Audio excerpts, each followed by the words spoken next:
नमस्कार दोस्तों, आज हम लोग बात करेंगे साक्षात्कार, इंटरव्यू या जिसे हम कहते हैं पर्सनालिटी टेस्ट।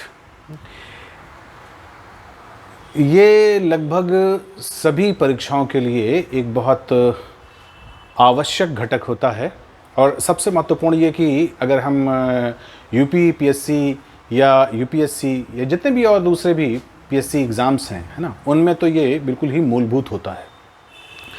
तो यहाँ पर आपको दो तीन चीज़ों का बहुत ध्यान रखना चाहिए, है ना, कि जो साक्षात्कार है उसमें जनरली कुछ दिमाग में ये बातें रहती हैं कि हमको जो भी सवाल पूछे जाने हैं उन सवालों के जवाब आने चाहिए, है ना। अगर हम प्रश्न के उत्तर नहीं दे पाते हैं तो कह देते हैं कि हमारा साक्षात्कार अच्छा नहीं हुआ, ठीक है ना। लेकिन ऐसी कोई बात नहीं है। थोड़ा सा कोशिश करिए समझने की कि वास्तव में साक्षात्कार का मूल जो प्रयोजन है वो क्या है ना। साक्षात्कार का मूल प्रयोजन आपकी जानकारी, आपका जो ज्ञान है, आपकी जो तथ्यात्मकता है उसकी जांच करना नहीं है ना। कारण बड़ा स्पष्ट है, क्योंकि पहले आपने कोई भी एग्ज़ाम, चाहे वो प्रीलिम्स का हो, मेंस का हो, रिटन हो या मल्टीपल चॉइस से संबंधित हो, वो आप ऑलरेडी दे चुके हैं और उसकी आपकी जांच हो चुकी है। तो फिर स्वाभाविक है कि जो साक्षात्कार है इसका पर्पज़ क्या है। तो हम दोस्तों आपको बताते हैं कि इसका जो पर्पज़ है वो वास्तव में तथ्यात्मक जानकारी प्राप्त करना नहीं, आपके ज्ञान का जो लेवल है उसकी जानकारी प्राप्त करना नहीं होता, बल्कि आपकी जो पर्सनालिटी है, आपकी जो सोच है, आपका जो दृष्टिकोण है ना, आपकी जो प्रेजेंस ऑफ माइंड है ना, उसे चेक करना है। यही कारण है कि इसमें सवालों के आप जवाब कितना देते हैं ये बिल्कुल महत्व नहीं करता है, बल्कि महत्व ये करता है कि आप सवालों का जवाब कैसे देते हैं, आपके अंदर कितना कॉन्फिडेंस है, अपने जवाबों को लेकर के आपके अंदर कितनी स्पष्टता है ना, कितनी क्लैरिटी है। ये बहुत इम्पॉर्टेंट होता है। दूसरी बात कि आपकी सोच में ना, समाज को लेकर के, देश को लेकर के ना, जो और यहाँ पर परंपरागत कह सकते हैं संस्थाएं हैं, जैसे जाति प्रथा है, बहुसांस्कृतिकता है ना, तो या यहाँ की विविधता है, क्षेत्रीयता है, इन बातों को लेकर के आपके अंदर किस प्रकार के विचार हैं, है ना। बहुत महत्वपूर्ण होता है कि आपको अपने कॉन्स्टिट्यूशन की जो मूल भावना है, ध्यान रखिए यहाँ पर कि जो कॉन्स्टिट्यूशन के जो तत्व हैं वो तो सब आपके जांच लिए गए हैं पहले की लिखित या मौखिक परीक्षाओं में या तथ्यात्मक परीक्षाओं में। अब आपसे ये जानना रहता है कि क्या आप उसकी मूल भावना तक उतर पाए हैं ना। इन सब बातों के लिए साक्षात्कार किया जाता है। इसलिए यहाँ पर यह ध्यान रखना है कि साक्षात्कार की तैयारी कोई 2-4 दिन के अंदर नहीं होती है ना, क्योंकि 2-4 दिन के अंदर आप कोई चीज़ रट सकते हैं, किसी टॉपिक को तैयार कर सकते हैं, लेकिन अपनी पर्सनालिटी नहीं बना सकते। पर्सनालिटी तो धीरे धीरे करके विकसित होती है, और वो उसमें केवल आपका प्रयास नहीं शामिल होता है, बल्कि उसमें जो परिवार का है, जो मित्रों का है, जिनके साथ आप उठते बैठते हैं, उनके जो संस्कार आते हैं, उनके जो विचार आते हैं, आप किस प्रकार का न्यूज़ चैनल देखते हैं, आप किस प्रकार का जो की पत्रिकाएं पढ़ते हैं, उससे जो विकसित होता है, वो सब चीज़ों का एक महत्तम समापवर्तक होता है आपकी पर्सनालिटी, आपका व्यक्तित्व, ठीक है ना। तो अपने व्यक्तित्व के निर्माण के लिए कभी आप शॉर्टकट कोशिश ना सोचिए कि हम इसको 4-6 दिन में तैयार कर लेंगे।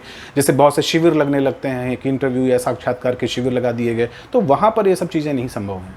धीरे धीरे आपके अंदर इस प्रकार की चीज़ें लानी, यानी आपको सोचना होगा एक सिविल सर्वेंट की तरह, या आप जिस भी पद के लिए साक्षात्कार के लिए जा रहे हैं, काफ़ी दिनों तक आपको उस मोड में रहना होगा।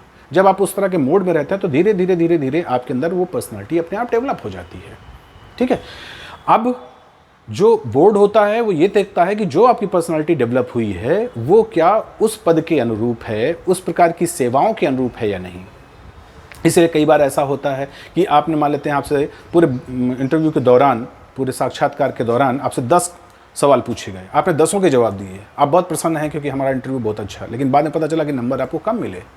और कभी कभी ऐसा होता है कि पता चला कि आपने सिर्फ 2-3 सवालों के जवाब दिए 10 में से, लेकिन फिर भी आपको नंबर अच्छे मिल रहे हैं ना। तो उसका कारण ये है कि जो भी आपने 2-3 सवालों के जवाब दिए उसमें आपकी स्पष्टता थी, आपकी ईमानदारी थी, आपकी सोच, आपकी मौलिकता थी, ठीक है ना, जो उस पद के अनुरूप होगी।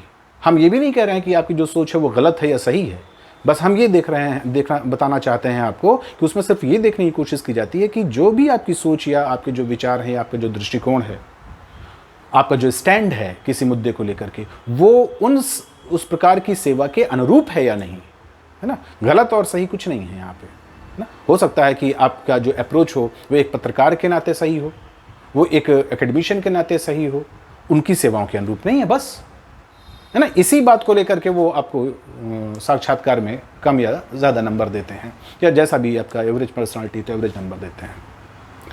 दूसरी चीज़ आपको ध्यान रखनी होगी कि जो साक्षात्कार है वो ऐसे भी बहुत इंपॉर्टेंट चीज़ है, क्योंकि इसमें एक प्रकार का जो कम्युनिकेशन होता है, एक प्रकार की जो आप अपनी बात को अभिव्यक्त करते हैं, आपकी जो अभिव्यक्ति की क्षमता है, वो क्षमता कितनी प्रभावशाली है। कैसे आप किसी चीज़ को इस तरह से रखते हैं कि अगर वो छोटी सी बात भी है तो वो प्रभावशाली ढंग से रखी जाए। कभी कभी ऐसा होता है कि कुछ लोगों की पर्सनालिटी में कि बहुत बड़ी बातें भी करते हैं, लेकिन वो लगता है जैसे कि बड़ी सामान्य सी बात कर दी, और कभी कुछ सामान्य बात होती है लेकिन उसको रखने का ढंग ऐसा होता है जैसे लगता है कि बहुत ही इंपॉर्टेंट है, बहुत निर्णायक है, अगर इस मुद्दे को छोड़ देंगे तो पूरा पूरा जो प्रोजेक्ट है वही हिल जाएगा, ना। तो इस प्रकार की जो क्षमता होती है वो बहुत इंपॉर्टेंट होती है आपके लिए। तो इस तरह से ये कह सकते हैं कि ये एक प्रकार की अभिव्यक्ति क्षमता का प्रदर्शन है। आपके विचार, आपकी सोच, आपका दृष्टिकोण वो तो है ही, है ना। आपकी जो मौलिकता है वो तो मूलभूत है, वो तो आपके अंदर है। अब आप उसको कैसे व्यक्त करते हैं, है ना। इसीलिए हमने पहले कहा कि ज्ञान या सवाल का जवाब देना वो इंपॉर्टेंट नहीं है, बल्कि सवाल का जवाब कैसे दिया जाता है ये इंपॉर्टेंट है। इसका मतलब ये हुआ कि साक्षात्कार की जो परीक्षा है, पर्सनालिटी टेस्ट की जो परीक्षा होती है, ये और परीक्षाओं यानी जो लिखित रूप से होती हैं या तथ्यात्मक रूप से जो मल्टीपल चॉइस के पॉइंट ऑफ व्यू से वैकल्पिक जो उत्तर होते हैं उनको उसमें टिक करके जो परीक्षाएं ली जाती हैं, उसके में और साक्षात्कार में यही मूलभूत अंतर है। क्योंकि वहाँ पर यह होता है कि आप क्या जवाब दे रहे हैं, और साक्षात्कार में होता है कि आप कैसे जवाब दे रहे हैं। ठीक है। अब 2-3 चीज़ें आपको और ध्यान में रखनी है। पहली बात ये ध्यान रखना है कि जब कभी भी आप किसी से मिलते हैं तो ऐसा नहीं होता है कि आप उसके विचारों से अचानक प्रभावित हो जाते हैं, है ना। सबसे पहला जो इंप्रेशन आपके सामने आता है वो उसके गेटअप का आता है, वो उसके बाह्य व्यक्तित्व का आता है ना। अब ऐसा तो नहीं होगा कि आप किसी बोर्ड में पहुंचे और आपने बोलना शुरू कर दिया ना। आप पहले जाएंगे तो किस तरह से आप वहाँ पे पहुँचते हैं, कैसे आप बैठते हैं, बैठने उठने का जो आपका एटिकेट है ना, किस तरह से आप उनके सामने प्रस्तुत होते हैं, फिर पूरे साक्षात्कार की प्रक्रिया के दौरान आप किस प्रकार का बिहेव करते हैं, किस प्रकार का व्यवहार करते हैं, है ना। आपकी आवाज़ का जो वॉल्यूम है वो कितना है, आपके उच्चारण में कितनी स्पष्टता है ना।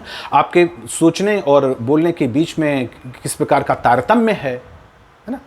आपने देखा होगा कि कुछ लोग बहुत जल्दी जल्दी बोलते हैं, कुछ लोग बहुत ही आराम से बोलते हैं, है ना। तो ये ध्यान रखना है आपको कि खास तौर से सिविल सेवाओं के लिए इन दोनों के बीच में आपका टोन होना चाहिए। तो इसका मतलब ये हुआ कि हम अभी किसी विचार, किसी विषय पर अपनी बातें रखें, उसके पहले हमारा जो गेटअप है। अब गेटअप में सबसे पहले, अब स्वाभाविक है कि आप अपने कद को लेकर के, आप अपने जो शारीरिक स्वास्थ्य है उसको लेकर के तो ज़्यादा काम नहीं कर सकते, ठीक है। वो जैसा भी है, जो भी आपका रंग रूप है वो तो प्राकृतिक है ना, तो वो मायने नहीं रख रहा है। मायने क्या रखता है कि आपने अपने जो आपकी अपीयरेंस है, उस अपीयरेंस के अनुरूप आपने कपड़े कैसे पहने हैं, है ना। क्योंकि कपड़े बहुत आपके डिसेंट होने चाहिए, है ना। शूज़ के साथ बहुत से लोगों के दिमाग में होता है कि टाई लगाएं कि ना लगाएं। अब ये इस पर डिपेंड करता है कि आप कितने अभ्यस्त हैं उसके, या फिर किस प्रकार का सीज़न है ना।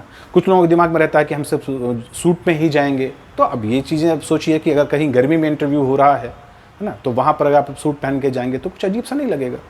तो इस तरह से ध्यान रखना है आपको कि सीज़न के अनुरूप, आपके अपने रंग रूप, अपने लंबाई चौड़ाई के अनुरूप आपका जो भी गेटअप है ना, उसके अनुरूप आपने आपके जो कपड़ों का सिलेक्शन है वो बहुत इंपॉर्टेंट होता है। क्योंकि सबसे पहला जो कह सकते हैं कि प्रभाव पड़ता है, इंप्रेशन सामने आता है, वो आपके गेटअप का आता है, ठीक है। गेटअप के बाद फिर आपके बिहेवियर का आता है, आपके उठने बैठने के अंदाज पर आता है, ठीक है। उसके बाद फिर आपके बोलने का, जैसे हमने कहा कि वॉल्यूम, आपके उच्चारण की स्पष्टता, इसका नंबर आता है। तो ये सब चीज़ें आपकी कह सकते हैं कि आपकी अभिव्यक्ति के पहले की चीज़ें हैं ना, जो एक पृष्ठभूमि बना देती हैं कि सामने वाले या जो इंटरव्यू बोर्ड के मेंबर्स हैं या एक व्यक्ति है, जितने भी लोग हैं, है ना, उनके ऊपर किस प्रकार का इंप्रेशन पड़ता है।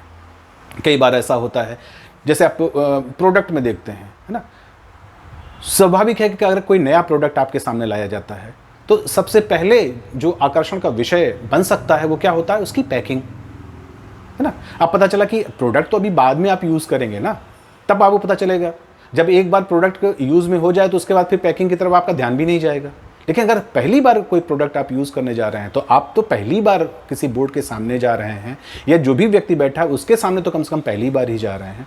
तो स्वाभाविक है कि अगर ऐसे में वो आपके बारे में तो कुछ जानता नहीं कि आपके अंदर क्या है, अभी तो वो धीरे धीरे आपकी परतें खोलेगा, लेकिन उसके पहले पैकिंग कैसी है ना, और पैकिंग उसी के अनुरूप होनी चाहिए। अब सिंपली सोचिए कि कोई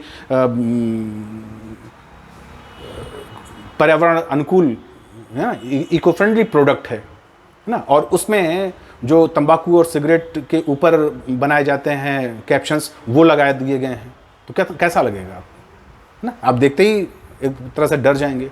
तो वहाँ पर एक सूदिंग पैकिंग की ज़रूरत होती है। इसी तरह से इसका उल्टा, है ना, अब जैसे हमने कहा कि जो तंबाकू सिगरेट वगैरह की पैकिंग है, अब उसमें अगर आपने बिल्कुल वो छोटे छोटे पौधे, बच्चे खेलते हुए अच्छी सी सीनरी लगा दी, है ना, तो वो उसका मैसेज नहीं जाएगा। तो यहाँ पर ध्यान रखना है कि आपकी जिस प्रकार की पहनावा ओढ़ावा होगा, पहला प्रभाव यही जाता है कि आपकी पर्सनालिटी भी उसी प्रकार की होगी।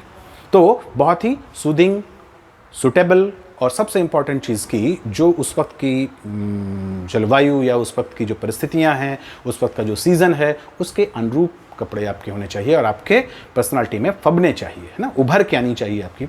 आपका जो गेटअप है वो उभर के आना चाहिए। ठीक है, तो एक चीज़ का तो इसका ध्यान रखना है आपको। दूसरे लेवल पर आप आए, जब आप अंदर जाकर के बोर्ड के सामने उपस्थित होते हैं तो वहाँ पर ध्यान रखिए कि बहुत ही जेंटल बिहेवियर, बहुत ही स्मूथ बिहेवियर आपको करना रहता है ना। किसी भी बात को लेकर के आपको चिड़चिड़ाना नहीं होता, किसी बात को लेकर के आपको उत्तेजित नहीं होना होता, किसी बात को लेकर के आपको बिल्कुल ऐसा नहीं लगना चाहिए कि आपने उसको बिल्कुल दिल पे ले लिया है ना।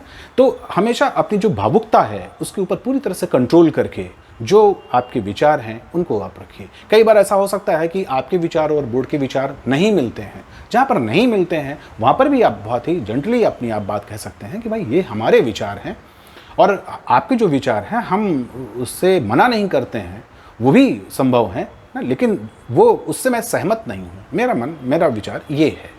तो सज्जनता से अपनी बात को सामने रखना ये बहुत इंपॉर्टेंट है। यहाँ पर एक और चीज़ बड़ी सामान्य सी होती है, क्योंकि नॉर्मली जब हम अपने विचारों की अभिव्यक्त करते हैं तो शुरुआत में हमारे अंदर जो इस प्रकार का कह सकते हैं कि जो अभ्यास रहता है वो किन के बीच अपने विचारों के अभिव्यक्त का रहता है ना। टीचर्स के समक्ष या किसी कक्षा में, क्लासरूम में तो विचारों की अभिव्यक्त कभी कभी होती है। सबसे ज़्यादा विचार आप कहाँ अभिव्यक्त करते हैं, या तो अपने घरों में या फिर अपने फ्रेंड सर्कल में। तो वहाँ पर आपको ध्यान रखना होता है कि जो आप फ्रेंड सर्कल या घर पे विचार अभिव्यक्त करते हैं उसमें आप अनौपचारिक होते हैं, तो शब्दों का सिलेक्शन की तरफ आपका ध्यान नहीं होता है, और ना शब्दों के सिलेक्शन का लेकर के कोई बहुत महत्व होता है। बहुत जनरली ऐसा होता है कि आप मिक्स शब्दों का प्रयोग कर देते हैं। कभी कभी अपने हाव भाव से आप उसको प्रकट करने की कोशिश करते हैं ना, कभी बहुत ज़्यादा हाथ चलाते हैं, आंखें चलाते हैं, आपके तमाम इस तरह के जो शारीरिक अभिव्यक्ति जिसको कहते हैं उसके माध्यम से आप अभिव्यक्त करने का जो काम है वो पहले किए रहते हैं। तो यहाँ पर आपको ध्यान रखना है कि यहाँ पर आपकी सिर्फ शाब्दिक या मौखिक अभिव्यक्त होनी चाहिए, यानी आपको अपने हाथों पर कंट्रोल करना चाहिए, आपको अपनी आंखों पर कंट्रोल रखना चाहिए।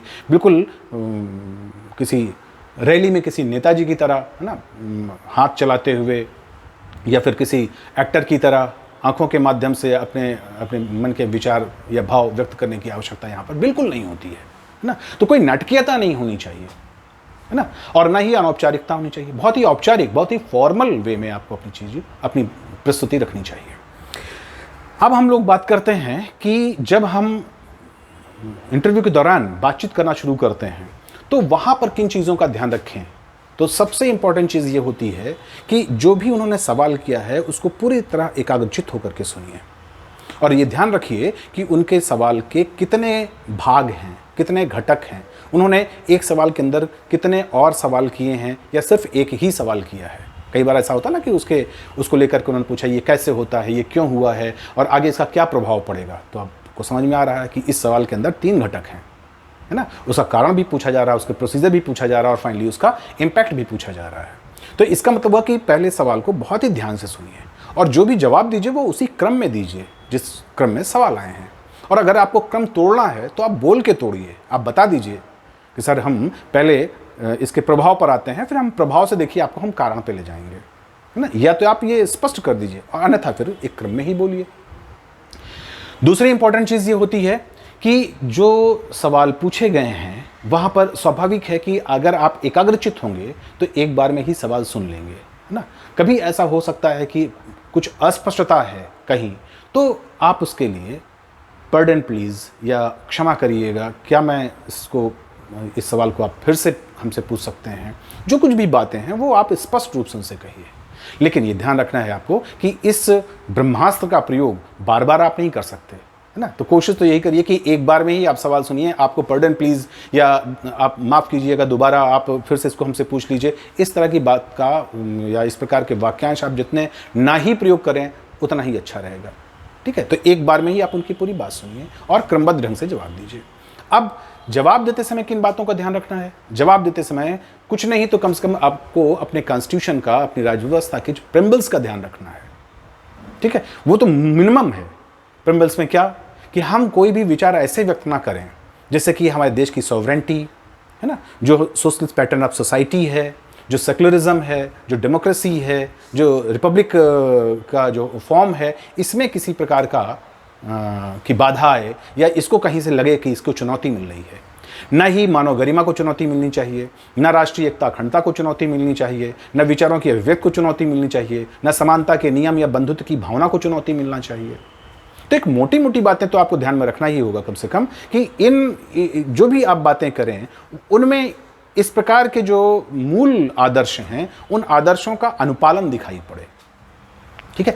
फिर उसके बाद सेंस ऑफ ड्यूटी दिखाई पड़े, सेंस ऑफ जो अकाउंटेबिलिटी है, जवाबदेही है, वो दिखाई पड़े। तो कर्तव्य परायणता की भावना, ईमानदारी की भावना, जो सेंसिबिलिटी है, संवेदनशीलता है, जो जन समाज या जो कह सकते हैं कि वंचित वर्ग है उसके प्रति एक करुणा दिखाई पड़े आपके जवाब में, है ना। ये नहीं कि पता चला कि बिल्कुल ही आप नियम से इस प्रकार से बंधे हुए हैं कि आप बहुत ही श्रूड हो गए हैं, है ना। आपके अंदर कुछ मानवीय करुणा भी होनी चाहिए। तो इसका मतलब कि जो मूल हमारे संवैधानिक मूल्य हैं, है ना, जो बेसिक मूल्य हैं, आदर्श हैं, उन पर ध्यान रखना चाहिए।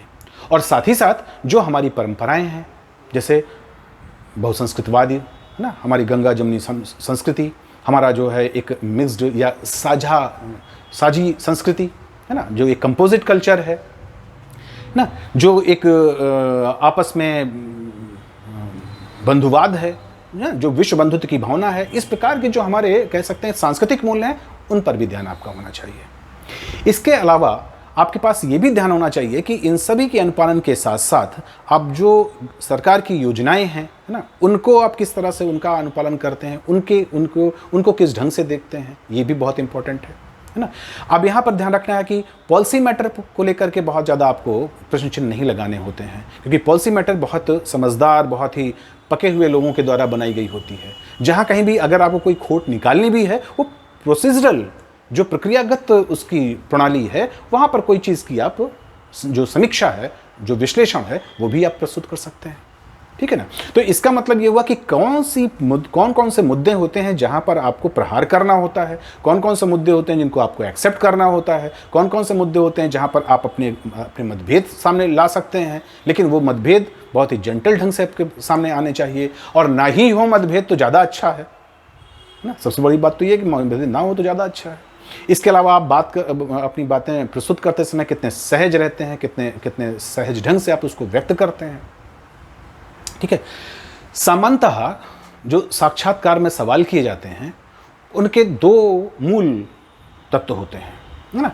एक मूल तत्व तो होता है कि उस सेवा से संबंधित, उस प्रकार की सर्विसेज से संबंधित, उस प्रकार की जो जिस चीज़ के लिए आप साक्षात्कार के लिए गए हैं उस पर्टिकुलर पोस्ट से संबंधित, है ना, कुछ जानकारी आपके पास अनिवार्य है, वहाँ पर आप गड़बड़ नहीं कर सकते। गड़बड़ इसलिए नहीं कर सकते क्योंकि आपको अगर किसी पोस्ट के बारे में जानकारी नहीं है तो आपने आखिर उसका फॉर्म क्यों भरा, है ना। तो आप सिविल सेवक क्यों बनना चाहते हैं, सिविल सेवा का क्या काम है, सिविल सेवा का क्या प्रयोजन है, सिविल सेवा का क्या स्वरूप था, ये हम उदाहरण के रूप में ले रहे हैं, सिविल सेवक ले रहे हैं। ऐसे कोई भी पोस्ट हो सकती है ना। या फिर कोई एक सिविल सेवक है, उसका मूलभूत काम क्या है, या फिर वो डीएम या एसडीएम के रूप में क्या काम करता है ना। या फिर उसको इस तरह के नामों या इस प्रकार के पदनामों से क्यों पुकारा जाता है। इस तरह के जो सवाल होते हैं वो उस पर्टिकुलर पोस्ट, उस पर्टिकुलर सेवा, है ना, उससे जुड़े होते हैं, जिनको अच्छी तरह से आपको हृदयंगम रखना होता है। दूसरे सवाल जो होते हैं वो बाकी जीएस या जो हमारे आसपास की जो घटनाएं होती हैं ना, जिनको हम कह सकते हैं सामान्य रूप से कि जो सामान्य अध्ययन से संबंधित जो विषय वस्तु है उससे जुड़े होते हैं, है ना, या फिर आपकी जो सब्जेक्टिव नॉलेज है उससे जुड़े होते हैं। ठीक है, तो ये जो दूसरा हिस्सा है, ये हिस्सा बहुत ही वस्तुनिष्ठ होता है। तो यहाँ पर आपको ध्यान रखना होता है कि यहाँ पर जो कुछ भी आप बोलेंगे वो बहुत ही सामान्य बात होनी चाहिए, और साथ ही साथ अगर उन्होंने आपके विचार पूछे हैं तभी आपको अपने विचार बताने होंगे, है ना। अगर उन्होंने आपके अपने विचार नहीं पूछे हैं तो उसकी आप एक सामान्य समीक्षा कीजिए, है ना। उसमें हर बात पर अपने आप को मत प्रस्तुत करिए, है ना, लेकिन सामान्य चीज़ को भी इस ढंग से कहिए जैसे कि वो उसकी अभिव्यक्ति में मौलिकता हो, जैसे वो आप अपने तय कह रहे हैं, अपनी तरफ से कह रहे हैं, ऐसा लगना चाहिए। ठीक है, अब जैसे अगर हम आजकल के पॉइंट ऑफ व्यू से देखें तो सबसे महत्वपूर्ण चीज़ तो ये है कि आपका जो ऑप्शनल सब्जेक्ट है उस पर आपका कमांड होना चाहिए, है ना, उससे संबंधित सवाल किए जा सकते हैं।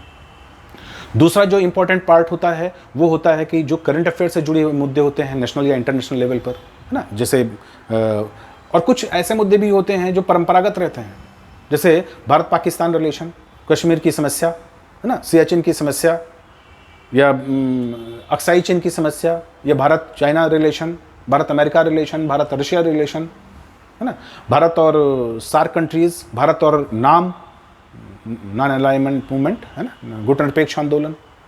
ये कुछ चीज़ें ऐसी होती हैं जो कभी भी पूछी जा सकती हैं। इनको लेकर के हमेशा आपको अपना जो व्यू पॉइंट है वो तैयार रखना चाहिए, है ना। इसी तरह से नेशनल लेवल के अंदर बहुत हमेशा जो चलने वाले टॉपिक होते हैं, है ना, वो जैसे जाति प्रथा, है ना, सांप्रदायिकता, क्षेत्रवाद, भाषावाद, है ना, नक्सलिज्म, नक्सलवाद, अलगाववाद, है ना, आतंकवाद, समझ रहे हैं ना। तो ये सारे जो मूल विषय हैं इन पर हमेशा आपकी तैयारी होनी चाहिए। अब स्वाभाविक है कि इन बातों को तो हम इस एक वीडियो में नहीं समेट सकते हैं ना, ये सब एक लंबी कह सकते हैं कंसेप्चुअल क्लैरिटी का विषय होता है ना। इसको तो आपको किसी अच्छे प्रशिक्षक के माध्यम से या कई प्रकार के व्यू को लेकर के फिर अपने व्यू को बनाते हुए फिर उस व्यू को भी किसी के सामने आपने प्रस्तुत करके उसकी समीक्षा करवा लीजिए, उसके बाद अपने व्यू पॉइंट को तैयार रखिए, है ना। तो यही इसीलिए हमने कहा कि ये सब चीज़ें कुछ दिनों की नहीं होती हैं, हफ्ते 10 दिन की नहीं होती हैं, बल्कि ये एक लंबी प्रक्रिया का परिणाम होती हैं। तो पूरे अध्ययन काल के दौरान आप धीरे धीरे अब इन सभी चीज़ों पर अपने व्यू पॉइंट तैयार रखिए, है ना, कि किस प्रकार की समस्या कश्मीर की है, उसके क्या समाधान आप कर सकते हैं ना। बहुत से लोग ऐसे भी समाधान मत दीजिए जो अतिवादी हो, जैसे वहाँ पर सेना लगा दी जाए, पूरी तरह से वहाँ पर ऑपरेशन चला दिया जाए, है ना, या आतंकवादियों को देखते ही गोली मार दिया जाए। ध्यान से सोचिए कि अभी वो सिद्ध नहीं हुआ किसी पर्टिकुलर की बात लिए, तो कानून का भी तो ध्यान रखना पड़ेगा आपको। याद है आपको कसाव का मामला, है ना, वो तो बाकायदा आतंकवादी घटना करते हुए या उस प्रकार की हिंसक गतिविधि करते हुए रंगे हाथ पकड़ा गया था, फिर भी उसकी पूरी लीगल प्रोसीजर हुआ ना। तो ये क्योंकि एक डेमोक्रेटिक कंट्री का हमने पहले बताया आपको कि ध्यान रखना है आपको सारी प्रस्तावना के सारे मूल्यों को। तो एक डेमोक्रेटिक कंट्री का ये निशानी होती है ना, उसका ये एक कह सकते हैं कि उसके लिए एक तकाजा है कि जो एक कानूनी प्रक्रिया है उसका पालन करके किया जाए, है ना। आपको ध्यान होगा जब अमेरिका और सद्दाम हुसैन या इराक का मामला था तो वहाँ पर भी देखिए उसने पूरी कानूनी प्रक्रिया का पालन करके ये सारे काम किए थे ना। अब वो सब एक विषय कंट्रोवर्शियल हैं, विवादित हैं, उनको हम लेकर के बहुत ज़्यादा यहाँ पर विस्तार है। हम आपको सिर्फ कुछ बातें बताना चाह रहे हैं कि बिना कानूनी प्रक्रिया का पालन किए हुए हमें करना तो हमको वही है जो हमें करना चाहिए, लेकिन साथ में कानूनी प्रक्रिया का पालन करके करना चाहिए, है ना। फिर दूसरी बात है कि बातचीत को हमको पहले तरजीह देनी चाहिए, उसके बाद फिर हम किसी प्रकार का, क्योंकि हिंसा, युद्ध, है ना, ये तो अंतिम उपाय होते हैं। तो बहुत से लोग होते हैं जो इन्हीं को पहले प्रस्तुत कर देते हैं। ठीक है, खुद ही आप सोचिए, आप किसी से अगर आपका विवाद है तो क्या सीधे मारने लगेंगे, है ना? अगर आप मान लेते हैं कि शारीरिक रूप से हृष्ट-पुष्ट हैं तो सीधे उसको दबा देंगे। तो पहले बात की जाती है ना? फिर उसके बाद अगर बात नहीं मानती है, बात नहीं बनती है, तो फिर बात बढ़ाई जाती है ना? लेकिन अपने हितों को ध्यान रखना पड़ता है, राष्ट्रीय हितों को ध्यान रखना पड़ता है, अपने देश की एकता अखंडता का ध्यान रखना पड़ता है। इसीलिए हमने आपको इस विषय के माध्यम से ये बताने की कोशिश की है कि किस तरह से हम अपने मूल्यों का पालन कर सकते हैं, जो संवैधानिक हैं, जो परंपरागत हैं, जो हमारे सांस्कृतिक मूल्य हैं और जो हमारे तथाकथित पारिवारिक मूल्य और सामाजिक या अपने मित्रों और दोस्तों से उपलब्ध या जो सहचर हैं उनके माध्यम से जो उपलब्ध होते हैं। तो ये कुछ बातें रहती हैं। इसके बाद ये सारी बातें ख़त्म होने के बाद फाइनली जब आपसे कहा जाता है चलने के लिए, वापस आने के लिए, तो बहुत ही जेंटली आप उनको धन्यवाद दीजिए, फिर आप विश करिए और विश करने के बाद फिर वहाँ से बिना पीछे मुड़े हुए, बिना उनकी तरफ की वो क्या हलचल कर रहे हैं, शांति से निकल जाइए बाहर। जो कुछ होना होगा अब तो हो चुका है, ठीक है ना? तो हमेशा तैयार रहिए इसके लिए और कोशिश में रहिए कि अपनी जो पर्सनालिटी है उसका पूरा प्रदर्शन करें, अपनी जो अभिव्यक्ति की क्षमता है उसका पूरा प्रदर्शन करें और सबसे महत्वपूर्ण बात जो अपनी सोच है उसको औपचारिक और बहुत ही जेंटल तरीके से रखें। ठीक है, तो हमारी शुभकामनाएं हैं आप लोगों के लिए। और कोई और बात आपको जाननी है तो आप कमेंट सेक्शन पर जाकर के कमेंट करिए और इस इंटरव्यू को ज़्यादा से ज़्यादा शेयर करिए ताकि हमारा और आपका संबंध बना रहे।